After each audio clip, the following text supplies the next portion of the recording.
it's your girl Rena, and I want to do another video on what I think about a certain country based on my experience there and give it a ranking out of the criteria that I find fitting. For today's video, I want to go into a deep dive of Croatia. Yes, I'm wearing the same sweater and I'm filming these videos at the same time, so if you saw the other two on Colombia and Marbella, this is the third one in the cycle of Croatia. I promise it's gonna be the last one that I do for this time because I am currently in Malta exploring, so I'll have it one on this country once I finish. But basically, I talk about the other two countries, Colombia and Spain, in my other videos. And this one, I'm going to deep dive into Croatia based on 3 particular criteria that I have described in the other ones as well. Number 1 is quality of life and if it meets the cost of living. Number 2 is community and the social life that happens in that country. And number 3 is the beauty, whether it's environmentally or the people. So let's dive in. So in terms of Croatia, I stayed in the Split area and I also stayed for a couple nights. No, I didn't. I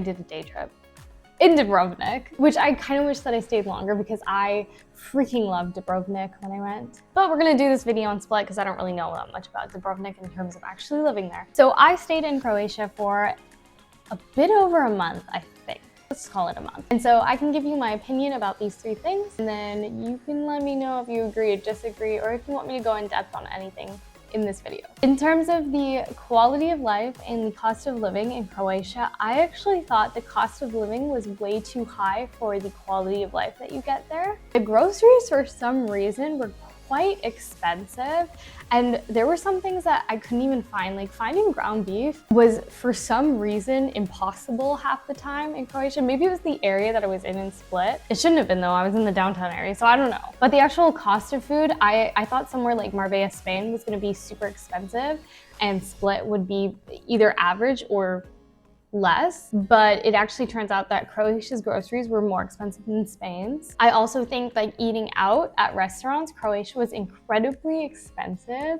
in restaurants. Whether it was fast food or a fancier restaurant, they were quite expensive. I can compare it to what Toronto prices are. So if you go to a mid restaurant in Toronto, you're paying about $30-ish per person. In Croatia, a mid-restaurant, you're paying about $50 per person Canadian. I'm gonna do all my conversions Canadian, so I hope that's okay. But it would be about like $30 Canadian, and it would be 30 euros. So for Canadians, euros are about like 2 to 1. Also, in terms of quality of life, for me, being brown, being a person of color, I always find micro-racism and racism an insecurity. Can I say that? I feel like that's an insecurity globally. I don't know. But I don't know. I'm very much the person that if I sense a little bit of racism, I don't even want to be there. Or like I can deal with some of it, but not a super amount. I found that Croatia was fine in that department. Like it wasn't bad at all. But there were some looks that I got, or some people kind of like treated me a little bit worse when I saw them treating somebody else better than me. In Croatia, which honestly is to be expected in Eastern Europe. Like I kind of had a feeling that was gonna happen, but it's not everywhere and it's not common, but it does happen. So that's like my full disclaimer if you want to travel there and you look alike. However, in terms of, let's get into the community and social life part of the video. Croatia seems like it's mildly poppin'. I would say it's poppin' in the tourism realm. They are always packed, it seems, for like boat tours and walking tours and that kind of stuff. However, when it comes to the social scene, a lot of restaurants stay pretty empty for the night. Maybe I went to the wrong one, I don't know. But during the day, cafes and stuff on the strip are pretty much packed. Like they have so many people in them. Everyone usually knows each other though, but like in terms of meeting people, I think you'd need to use social media to meet people there.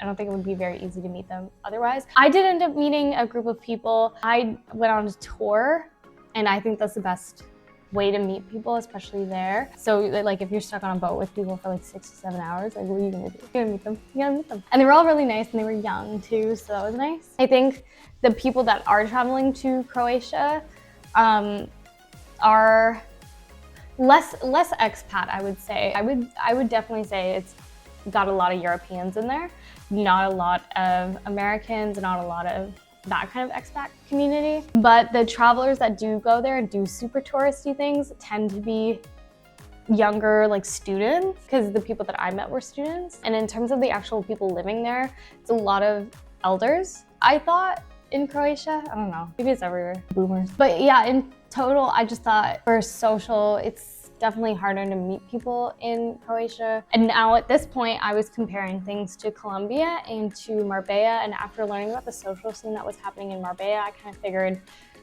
that split kind of lacked that. It was definitely better than, I would say, Cartagena, but not as good as Marbella or Medellin. So now for the beauty. This is no secret, but Croatia is my favorite country in the world in terms of beauty. I think that country is filled with national parks and water that is just like in a story, or like in a fake heaven, you know? Like, it's not real, but it is, and it's all in Croatia.